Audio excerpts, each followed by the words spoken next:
Selamat sejahtera pelajar-pelajar tingkatan 5, calon-calon SPM. Dalam video kali ini kita nak lihat tajuk 6.5 iaitu tragedi hubungan antara kaum yang pernah berlaku di negara kita. Okey, rujuk buku teks anda muka surat 129. Baik. Peristiwa rusuhan kaum yang berlaku pada 13 Mei 1969.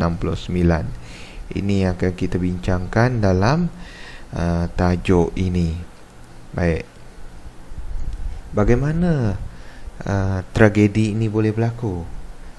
Tragedi ini boleh berlaku disebabkan oleh pilihan raya umum yang ketiga. Dalam pilihan raya tersebut sudah tentu ada pihak kerajaan yang memerintah sebelum ini dan juga pihak pembangkang. Jadi semasa kempen pilihan raya, kedua-dua pihak ini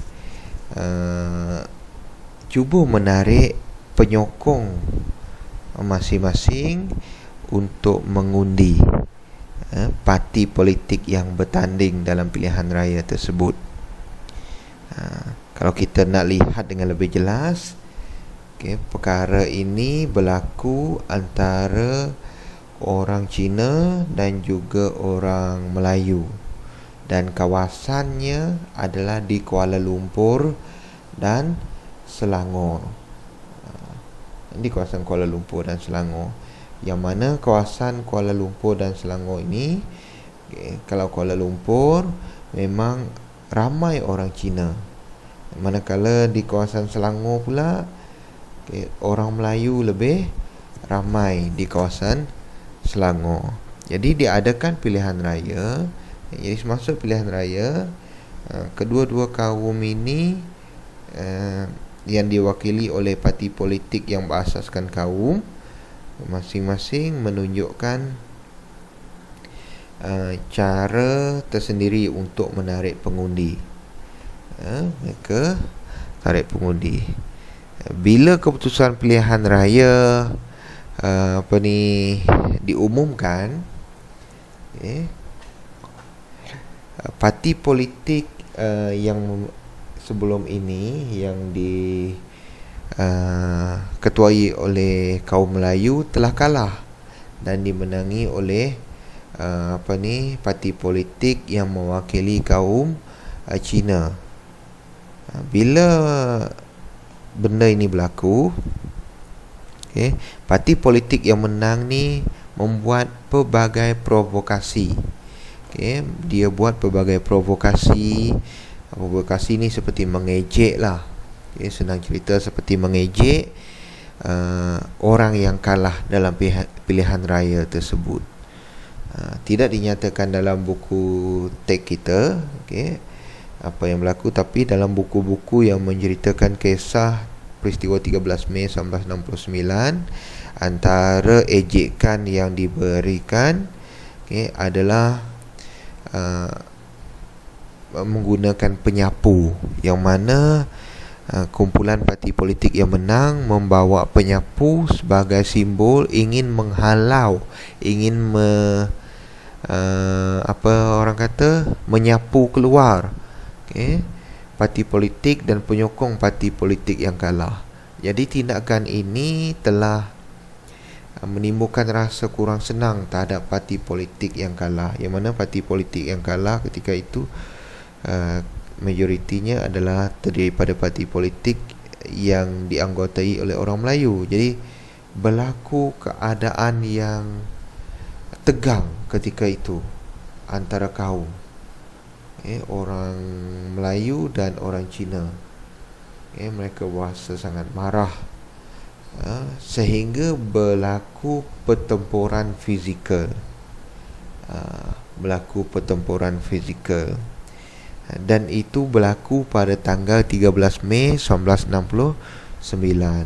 Dan sebenarnya bara-bara rusuhan kaum ini telah wujud sebelum 13 Mei 1969 lagi. Okey, antaranya yang menyebabkan berlaku peristiwa 13 Mei 69 ini adalah faktor ketidakseimbangan ekonomi. Okey, yang di sini tidak seimbang ekonomi. Orang Cina kelihatan lebih taraf hidup dia lebih tinggi kerana mereka berniaga dan mereka mempunyai duit. Orang Melayu kebanyakannya tinggal di kampung, menjalankan kegiatan pertanian dan dilihat sebagai orang yang dalam golongan kita boleh kata miskin. Jadi ketidakseimbangan ekonomi itu berlaku di situ. Jadi kemuncak dia rasa tidak puas hati itu berlaku pada 13 Mei 1969 sehingga tercetusnya rusuhan kaum. Tembak menembak, bunuh membunuh dan sebagainya. Tambahan pula, ini poin yang ketiga ni, PKM Parti Komunis Malaya telah mempengaruhi penduduk supaya bermusuh antara satu sama lain. Sebab PKM ni ada niat dia sendiri, dia nak ambil alih pemerintahan di Semenanjung Malaysia dan menjadikan Semenanjung Malaysia ini sebagai sebuah kerajaan komunis. Okey. Jadi apa yang dilakukan oleh kerajaan? Kerajaan telah mengisytiharkan darurat bagi mengatasi peristiwa 13 Mei 1969 ni. Okey, nombor 2 ni. Masih dalam muka surat 129. Kerajaan telah mengisytiharkan darurat, perlembagaan digantung, parlimen ditangguh. Menteri-menteri itu ditangguhkan dia punya fungsi. Pihak berkuasa ambil alih sepenuhnya. Bila darurat diisytiharkan, yang di-Pertuan Agong berkuasa sepenuhnya, memberi arahan kepada pihak berkuasa seperti polis dan tentera.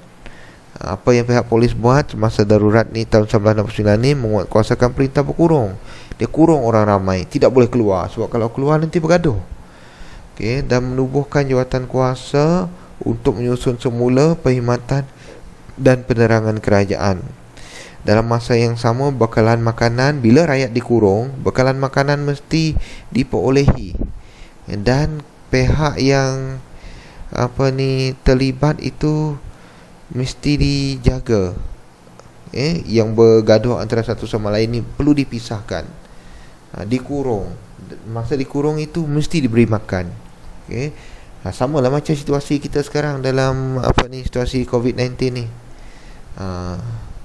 Kita tidak dibenarkan keluar dan bekalan makanan, bantuan makanan diberikan oleh kerajaan. Tapi kalau kita yang bekerja dan ada pendapatan sendiri tu, kerajaan tak bagilah, bagi pada orang yang lebih susah.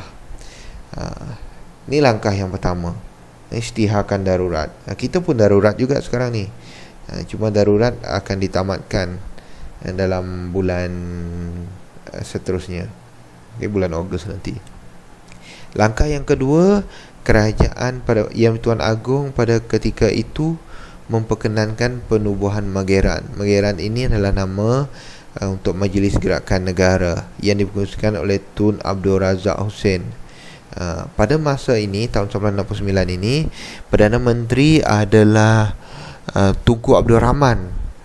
Apabila parlimen digantung, Tunku Abdul Rahman tidak lagi berfungsi sebagai Perdana Menteri kerana parlimen telah digantung. Kerajaan yang diuruskan oleh Tunku Abdul Rahman ini tidak lagi berfungsi. Maka Yang Bertuan Agong lantik orang lain selain daripada Perdana Menteri, untuk menguruskan hal negara. Yang dilantik adalah Tun Abdul Razak Hussein. Dan dia diberikan kuasa memerintah semasa darurat dan menguruskan hal-hal dalam negara. Apa tugas Mageran ni? Tengok muka surat 130. Mengembalikan keamanan dan undang-undang, menentukan pentadbiran yang licin dalam negara, mengembalikan keharmonian dan kepercayaan antara kaum dalam negara. Ini dia punya tugas Mageran ni tadi. Baik. Ahli-ahli dia pun awak boleh lihat di sini. Ini yang pernah dicadangkan di negara kita semasa COVID melanda. Tubuhkan satu majlis yang menguruskan negara yang menggantikan Perdana Menteri. Baik, masih dalam tajuk yang sama. Apa lagi tindakan kerajaan, tindakan Tuan Agong untuk mengatasi peristiwa rusuhan kaum 13 Mei ni, 13 Mei 1969. Raja-raja memainkan peranan. Okey. Semasa berlaku rusuhan kaum, Sultan Perak menasihati rakyat agar menjaga keamanan. Penduduk di Semenanjung Malaysia ni, daripada orang Melayu ni, mereka sangat taat kepada arahan yang diberikan oleh raja. Jadi apabila raja memberikan arahan agar jaga keamanan, jangan terlibat dengan rusuhan kaum, jadi rakyat akan patuh, kerana tidak boleh mendahaka kepada arahan raja, permintaan raja. Kalau mendahaka nanti itulah, jadi raja ini turut berperanan untuk menghentikan rusuhan kaum dan mengelakkan perkara yang lebih teruk berlaku. Itu situasi di negara kita dan juga di negeri Perak. Baik, negeri-negeri lain pun raja dia turut meminta rakyat bertenang dan mematuhi undang-undang. Jangan terlibat dengan rusuhan kaum yang berada di Selangor dan Kuala Lumpur. Bayangkan kalaulah penduduk dari negeri Perak dah masuk ke Selangor, penduduk dari Johor masuk ke Selangor, rusuhan kaum itu akan berlaku dengan lebih teruk. Pembunuhan, kematian akan meningkat dengan lebih tinggi. Jadi tak ada kebaikannya jika berlaku rusuhan kaum di negara kita. Disimpulkan sini, perpaduan adalah sesuatu yang sangat berharga di dalam negara kita Malaysia ini, yang terdiri daripada pelbagai kaum. Ini adalah bahagian terakhir bab yang ke-6 ni. Bahagian terakhir. Baik, lepas ni kita akan buat sama ada kuis ataupun kita buat modul PDPR. Modul PDPR telah pun siap dicetak dan awak perlu datang ambil ke sekolah ya. Modul PDPR. Sampai sini saja kelas kita untuk kali ini. Tolong dengar penjelasan cikgu dalam perkongsian video pembelajaran. Baca buku teks anda. Sekian. Terima kasih.